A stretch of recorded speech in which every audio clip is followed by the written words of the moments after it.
Hello students, welcome to online class. My name is Bipin Gupta. I am your mathematics mentor. आज मैं कुछ numericals ऐसे लेके आया हूँ जो ओनली लाइन से रिलेटेड है. ठीक है, तो फर्स्ट न्यूमेरिकल सेकंड न्यूमेरिकल आपको सामने दिख ही रहा है कि कुछ लाइन के बीच में एरिया बना है और अगर तीन लाइन के बीच में कोई एरिया बनेगा वो ट्राइंगल जैसा दिख रहा है. ठीक है, तो इस टाइप के न्यूमेरिकल को हम लोग कैसे करेंगे. डेफिनेट इंटीग्रल्स के पार्ट्स यूज़ करते हैं हम लोग. प्रॉपर्टीज़ यूज़ होती है. प्रॉपर्टीज़ तो नहीं बोलूँगा मैं, डायरेक्ट डेफिनेट इंटीग्रल यूज़ होता है. ठीक है, तो एप्लीकेशन ऑफ इंटीग्रेशन वाला टॉपिक है हमारा. तो मैं देखता हूँ कि सबसे पहला न्यूमेरिकल कैसे सॉल्व हो रहा है. तीन लाइन गिवन है. y is equal to 2x plus 1 and y is equal to 3x plus 1 and x is equal to 4. x is equal to 4 भी एक लाइन है that is parallel to y axis, जो एक यहाँ नज़र आ रही है ये पार्ट. तो इन लाइनों को सबसे पहले ग्राफ पर ड्रॉ कर दिया जाए. तो फर्स्ट वाली सिचुएशन को अगर मैं देखता हूँ, if x is equal to 0 then y is equal to 1. तो कोऑर्डिनेट आपको मिल गया 0,1. If put x is equal to 1 then result y is equal to 3. It means एक कोऑर्डिनेट और मिल गया 1,3. तो 1,3 की मैंने मार्किंग की है. आपको थोड़ा सा पार्ट दिख रहा होगा, है ना. ये 1,3 और 0,1 ऑन वाई एक्सिस आपको दिख रहा है. 0,1 मैंने रिप्रेजेंट किया है. दो पॉइंट्स अगर आपको दुनिया में कहीं भी मिल जाते हैं, एक लाइन ड्रॉ कर सकते हो आप. मैंने लाइन ड्रॉ कर दी. ठीक है, अब मैंने लाइन के जस्ट बगल में लिख भी दिया है उसके पैरेलल ही. y is equal to 2x plus 1 की लाइन है ये वाली. अब मैं बात करता हूँ y is equal to 3x plus 1 वाली लाइन की. यहाँ पर आप x की वैल्यू का 0 पुट करते हो तो y की वैल्यू 1 मिल रही है. Yes, correct. सेकंड सिनेरियो में क्या है कि अगर x की वैल्यू 1 पुट करते हो तो y की वैल्यू 4 मिलती है. तो मतलब 1,4. पहले 1,3 था, अब की बार 1,4 है. मतलब फर्स्ट क्वाड्रेंट में 3 से थोड़ा सा एक स्टेप ऊपर पहुंच जाएंगे, 4 मिल जाएगा. तो 1,4 एक डॉट आपको दिख रहा है, मैंने पॉइंट नहीं लिखा. ठीक है, ये डॉट को मैं थोड़ा और बड़ा कर दिया. ये है 1,4 पॉइंट.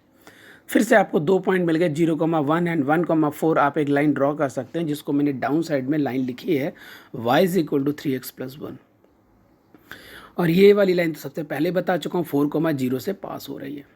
ठीक है, तो यहाँ पर छोटा सा एक ट्राइंगल बन रहा है जिसका एक वर्टेक्स y एक्सिस पर है और दो वर्टेक्स आपके x इज इक्वल टू 4 वाली लाइन पर है. मतलब परपेंडिकुलर है x एक्सिस के लाइन, यह क्या पैरेलल है y एक्सिस के. तो इसके बीच का मुझे अगर एरिया फाइंड करना है तो कॉन्सेप्ट समझना कि 0 to 4 अगर मैं चलता हूँ 0 to 4 और एक लाइन है y is equal to 3x plus 1, वो लाइन लिख देता हूँ तो एरिया कौन सा मिलेगा आपको. वो कंप्लीट एरिया मिल जाएगा जो इस लाइन के नीचे और x एक्सिस तक जितना भी आएगा. ठीक है, क्योंकि कोऑर्डिनेट आपका 1,0 से स्टार्ट होके मैं ये बोलूँगा कि आपकी जो लिमिट्स हैं वो 0 से स्टार्ट होके 4 तक जा रही हैं. ठीक है, तो अगर 0 आप देख रहे हो तो x एक्सिस का सबसे पहले 0,0 को फोकस करो माइंड में. 0,0, यस, पहुंच गए आप. फिर आप फोकस करते हैं 4,0. तो 0,0 और 4,0 ये एक x एक्सिस के ऊपर पॉइंट्स हैं और एक लाइन निकल रही है वो 0,1 और एक x इज इक्वल टू 4 पर कट करती है. तो सबसे पहले मैं ये एरिया कैलकुलेट करूँगा. ये इसको मैं रब कर दूंगा ताकि हौच पौच ना हो जाए माइंड में. सबसे पहले आपको ये एरिया कैलकुलेट करना है. ठीक है, मैं पूरा ये दिखा देता हूँ. ये एरिया सबसे पहले कैलकुलेट होगा क्योंकि लाइन आपने अपर लाइन लिखी है. लेकिन आपको क्या ये एरिया चाहिए था जो मैंने एडिट किया है? नहीं, आपको तो ट्राइंगल का एरिया चाहिए. तो ये नीचे का जो पार्ट है जिसने ट्राइंगल को कंप्लीट किया y is equal to 2x plus 1 वाली लाइन ने, उसके नीचे का एरिया मुझे माइनस करना पड़ेगा और लिमिट्स तो सेम ही चलने वाली हैं. तो वही मैंने माइनस लगाया यहाँ पर. ये देखो आप माइनस देख पा रहे होंगे. और फिर मैंने लिखा है 2x प्लस 1. लिमिट सेम ही है तो सेम लिमिट है तो बाहर ही रख लेते हैं, इनको दोनों को माइनस कर देते हैं. अब मैं इनको सॉल्व भी करूँगा तो 1 से 1 कैंसिल आउट हो जाएगा, 3x से 2x कैंसिल आउट हो जाएगा तो x मिलेगा. 0 to 4x न्यूमेरिकल तो बहुत छोटा हो गया, x square over 2, 0 to 4 limit 1/2 बाहर, एक्स स्क्वायर की जगह 16 - 1, कोई प्रॉब्लम ही नहीं है। सॉल्व करेंगे 8 स्क्वायर यूनिट, आपका आंसर आ गया। ठीक है, तो मैं अभी इसको रब कर देता हूँ और आपका ये वाला पार्ट का आंसर आ गया जो मैंने लाइन में हैचेस लाइन में की हुआ है। ठीक है, शेडेड पार्ट जो है वो आपका आंसर आ गया। क्लियर? ओके, फिर से हम आगे देखते हैं, एक और न्यूमेरिकल है। अब आपके पास मैंने क्या किया, 3 पॉइंट रखे हैं दुनिया में, 3 पॉइंट हैं, 1 2 3, तीनों पॉइंट को मैंने मार्किंग कर दिया है। ठीक है, ओके, हो गया। उसके बाद क्या है, अब पॉइंट के होने से इक्वेशन तो है नहीं वाई की, तो हमें तीनों लाइन की इक्वेशन फाइंड करनी पड़ेगी। Means A B, B C और सी ए, इन तीनों की इक्वेशंस फाइंड करनी पड़ेंगी। तो equation of A B, 2 point जब दुनिया में पता होते हैं आपको, तो क्या आप लाइन की इक्वेशन फाइंड कर सकते हैं?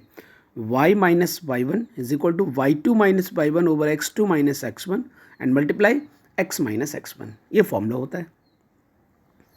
तो इसी फॉर्मूले पर बेस्ड मैंने ये वैल्यूज़ को पुट किया, y - y1, तो a वाले कोऑर्डिनेट को x1, y1 कह दिया मैंने, और b वाले को जो पॉइंट्स हैं मतलब एब्सिसा और ऑर्डिनेट हैं, इनको मैंने क्या बोलते हैं x2, y2 कह दिया। तो उनकी वैल्यूज़ को मैंने एंटर किया, आप इतना समझ चुके होंगे।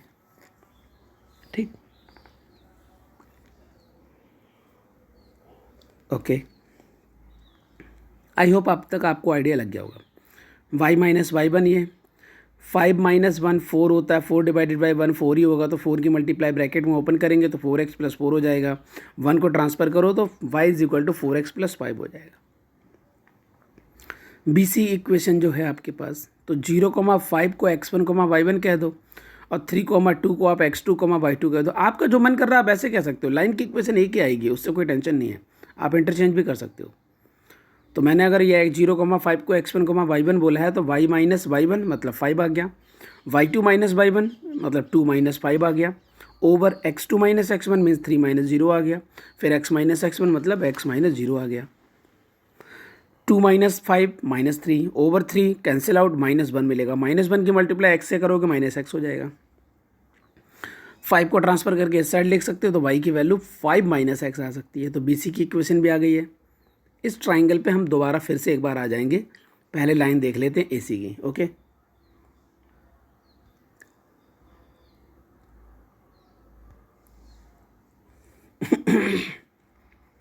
तो सबसे पहले लाइन देखते हैं AC। तो मैंने ऐसा किया, A और C के 2 पॉइंट यहाँ पर दिखा दिए ताकि बार बार आपको पेज के उस साइड न जाना पड़े।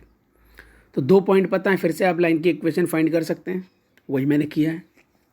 A वाले पॉइंट को आप x1, y1 कह दिए, और C वाले पार्ट को आप x2, y2 कह दिए। तो आपकी इक्वेशन इस टाइप से आगे बढ़ रही है, ये आगे बढ़ गई और यहाँ तक आगे बढ़ के आ चुकी है। आप कैलकुलेट कर सकते हो, ये सब लाइन बताने का टाइम नहीं मेरे पास। तो y की वैल्यू कितनी आ गई, x/4 प्लस y 5/4। इतना आई होप आप समझ गए, क्योंकि ये सब 9th 10th क्लास से स्टार्ट हो जाता है ना। तो हम अपने मेन पॉइंट पर आते हैं। अब मुझे वो वाला ट्राइंगल अगर दिखाना है तो उस वाले ट्राइंगल पर चलते हैं। आओ उस वाले ट्राइंगल से थोड़ा सा पार्ट लेके यहीं पर वो डायग्राम ड्रॉ करने की कोशिश करते हैं। देखो यहाँ पर A और C था, और ये ऐसा, और ये कुछ ऐसा था। ठीक है, इस वाले पार्ट को A बोला गया है, इस वाले पार्ट को B बोला गया है, और इस वाले पार्ट को C बोला गया है। आपको ये वाले पार्ट का एरिया वहाँ पर चाहिए। अभी दिखा दूंगा, टेंशन नहीं लो, ये वाले पार्ट का एरिया चाहिए। तो जब आप A और B के पॉइंट्स को जब फोकस करोगे, वहाँ से अगर एक वर्टिकल ड्रॉ करके लाओगे या परपेंडिकुलर ड्रॉ करके लाओगे जो एक्स एक्सिस को टच करेंगे, मान लिया कि वो एक्स एक्सिस यहाँ है, तो A से आप टच करके लाओगे यहाँ तक पहुँचोगे, B से लाओगे तो यहाँ तक पहुँचोगे। तो यहाँ A का पॉइंट का जो एब्सिसा है और B पॉइंट का एब्सिसा है, तो ये वाली जहाँ पर मैं डॉट बना रहा हूँ, ये पॉइंट आपको पता चल जाएंगे। तो इन कोऑर्डिनेट्स के बीच में AB के नीचे जितनी भी गैप है, ये पूरा एरिया दे देगा AB के साथ।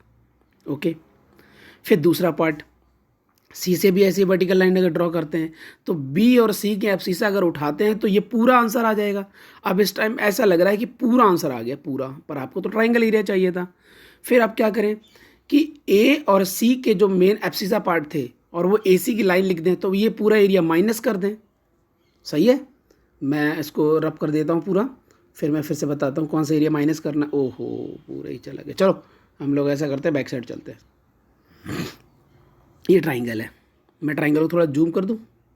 परफेक्ट। ओ चलो अभी जूम है, ठीक है, ये बात है। तो मैंने देखो किया भी है यहाँ पर, एक पॉइंट को बिल्कुल डॉट डॉट करके नीचे लेके आया। तो -1,1 अगर ए पॉइंट है तो उसी से अगर वर्टिकल ड्रॉ करेंगे ऑन एक्स एक्सिस या परपेंडिकुलर ड्रॉ कर रहे हैं तो -1,0 पॉइंट होगा वो। और बी पॉइंट पहले से ही वाई एक्सिस के ऊपर है तो 0,5 है, तो उसके नीचे आएंगे तो 0,0 मिलेगा, उसमें तो टेंशन ही नहीं है। और 3,2 वाला 3,0 देगा। इन पॉइंट्स में निकालने में कोई प्रॉब्लम नहीं है। अब मैं क्या करूँगा, मैं न्यूमेरिकल निकालूंगा और आंसर निकालूँ इंटीग्रेशन मतलब एरिया। तो सबसे पहली लिमिट चलेगी -1 to 0 और लाइन लिखूंगा ए बी की, तो आपको ये एरिया मिलेगा कंप्लीट, इतना एरिया मिलेगा। फिर आप प्लस लगाएंगे और 0 से 3 लिखेंगे लिमिट और इक्वेशन लिखेंगे बी सी की, तो आपको ये वाला एरिया मिलेगा कंप्लीट। कंप्लीट मिला है। अब आप कहोगे सर आपकी ये तो टारगेट है नहीं। फिर आप माइनस लगाएंगे और -1 से 3 लिखेंगे। -1 से जब 3 लिखेंगे तो ये एरिया आपका माइनस हो गया, तो ट्राइंगल का एरिया बच गया छोटा सा पार्ट। यही आपको समझाना था मुझे। आई होप अब आइडिया लग गया होगा, ठीक है। तो इक्वेशंस यहाँ पर देख लेते हैं। ए बी की इक्वेशन है 4x + y और बी सी की इक्वेशन है 5 - x। अब आप इनको माइंड में रखना, हम आगे चलते हैं। वही वाली बात मैंने यहाँ लिखी हुई है, ए बी की इक्वेशन बी सी और -AC। AC तो सामने रिप्रेजेंट है। ए बी को मैंने 4x - 5 + 5 बताया था, बी सी को मैंने 5 - x बताया था। लिमिट -1 से 0, 0 से 3 ए बी और बी सी के लिए हो गया। और फिर माइनस क्या करना, ए से सी जाना था, तो वो आपने लिखा हुआ है। अब ये इंटीग्रेशन का प्योर न्यूमेरिकल बन चुका है। 4x का क्या होगा, 4x² / 2। 5 का क्या होगा, 5x लिमिट चल रही है -1 से 0। फिर मिलेगा 5x - x² / 2 लिमिट चल रही है 0 to 3। -1/4 पर पहले से बाहर लिख दिया क्योंकि कांस्टेंट है और x की आंसर हो गया x² / 2 + 5x। -1 to 3 लिमिट चल रही है। अप्लाई अपर लिमिट 0 जैसे अप्लाई करेंगे पूरा 0 मिलेगा, लिख दिया, माइनस लगा देंगे। फिर -1 अप्लाई करेंगे, पहले 2 से 4 को कट करें 2 आएगा। 2 मल्टीप्लाइड में -1 का स्क्वायर करेंगे तो +1 हो जाएगा, तो 2 का 2 रह जाएगा, आ गया। फिर -5 आ जाएगा, ठीक। फिर प्लस लगा दो, 3 को अप्लाई कर रहे हैं तो 15 - 9/2 पहला पार्ट मिलेगा, दूसरा पार्ट पूरा 0। 1/4 बाहर है माइनस का, पहले से देख लिया। फिर 3 अप्लाई करते हैं, 9/2 + 15 एक पार्ट, फिर माइनस लगाएंगे। फिर -1 अगर एंटर करते हैं लोअर लिमिट वाली तो 1/2 -5 आएगा। अब इनको मैं सॉल्व कर रहा हूँ तो यहाँ पर आपको दिखाई पड़ रहा होगा -3 है, बाहर माइनस है तो +3 हो गया। और इसको मैं सॉल्व कर देता हूँ। 15 2 = 30, 30 में से अगर 9 जाएगा तो 21/2, ये 2 पार्ट आ गए। यहाँ पर ये पूरा पार्ट सॉल्व हो गया। -1/4 को भी बाहर लिखा है, इससे भी थोड़ा आगे बढ़ जाते हैं। अब क्या क्या मिल रहा है आपको, 9/2 में से माइनस का 1/2 करोगे 8/2 आएगा। 8/2 मैंने लिखा है, बाद में उसको 4 लिख दूंगा। 15 माइनस प्लस हो जाता है, ये 5, तो 15 5 20 होता है, ये लिख दिया मैंने। अब अंदर का मेरे ब्रैकेट के अंदर क्या है, 4 और 20, तो कितना मिलेगा आपको 24। बाहर कितना है 6, 4 है, तो कटिंग करेंगे तो 6 आएगा, माइनस का 6 आ गया। और आगे 3 2 = 6, 21 में 6 ऐड करेंगे तो 27/2 -6। अब इसको भी सॉल्व करते हैं तो आ जाएगा 12, 27 - 12 it means 15/2, final answer square unit, ठीक है। तो अब आपको आइडिया लग गया होगा कि इस टाइप के न्यूमेरिकल आपके बन जाते हैं और ये लॉन्ग क्वेश्चन होते हैं। अब इस टाइम लॉन्ग क्वेश्चन तो चलो वालों 4 मार्क्स का रह गया है, तो पर ये लॉन्ग क्वेश्चन में बनते हैं और आपके सिलेबस में लाइन और सिर्फ पैराबोला ही है, तो हमने लाइन का न्यूमेरिकल कर लिया है, ठीक है। फिर से मैंने एक लाइन का न्यूमेरिकल पिक किया है। यहाँ पर भी मैंने 3 लाइनें उठाई हैं और 3 लाइनें इस बार दे दी, आप समझना ज़रा। अब आप कहोगे सर ये लाइनें तो वही हैं जो हमने लाइनें ए बी और बी सी सी ए की निकाली थी। यस, बिल्कुल वही है, क्योंकि बस मेरा कॉन्सेप्ट ये है कि लाइन हो सकती है कोई भी। देखो पहली लाइन याद करो 4x + 5 थी, दूसरी लाइन याद करो 5 - x थी, तीसरी लाइन याद करो कि x/4 + 5/x थी। 4 को उसने बाहर लिखा है, 4/y हो गया बस। अब मैंने क्या किया, अब ये नया क्वेश्चन है ना मेरे लिए, तो फिर मैं तो अपना दिमाग अलग लगाऊंगा। तो सबसे पहले x की वैल्यू 0, तो y की वैल्यू मिल गई 5, सही। एक्स की वैल्यू 1 तो वाई की वैल्यू मिल गई 9, तो कोऑर्डिनेट मिल गया 0,5 एंड 1,9, दो की मार्किंग की और आपने एक डायग्राम बना दिया। फिर अगली वाली लाइन के लिए 0,550, ये भी आपने लाइन बना दी, दोनों लाइनें बन गई। अब तीसरी लाइन की बात कर देते हैं तो L3 भी आपके सामने रिप्रेजेंट है, कोऑर्डिनेट बन गए, -1 पे 1 मिल गया, 3 पर 2 मिल गया।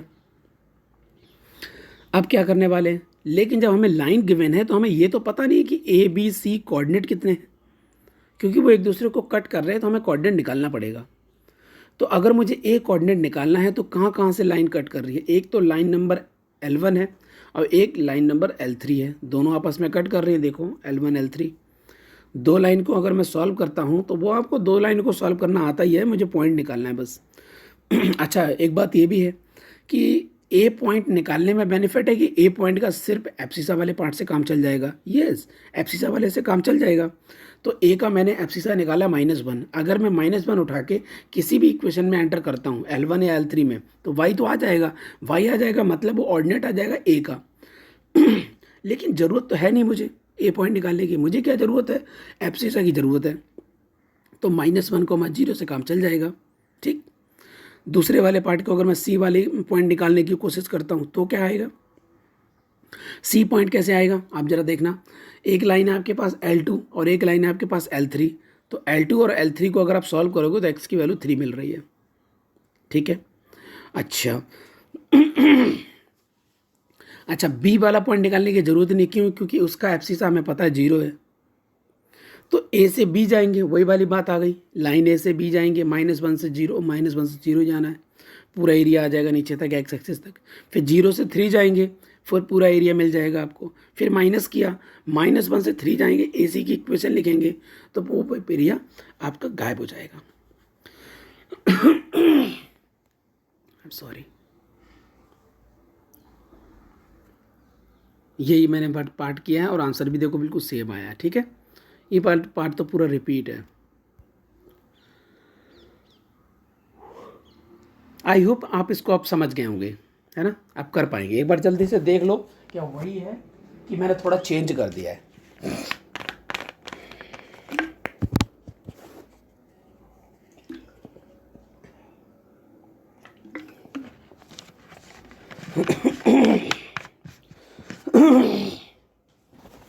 ओके, तो हम आगे बढ़ते हैं, बिल्कुल वही पार्ट था, आपने देख लिया होगा। ठीक है, टाइम ओके, तो ठीक है, यहीं पे लेक्चर एंड करते हैं इसका। Thank you students, good bye.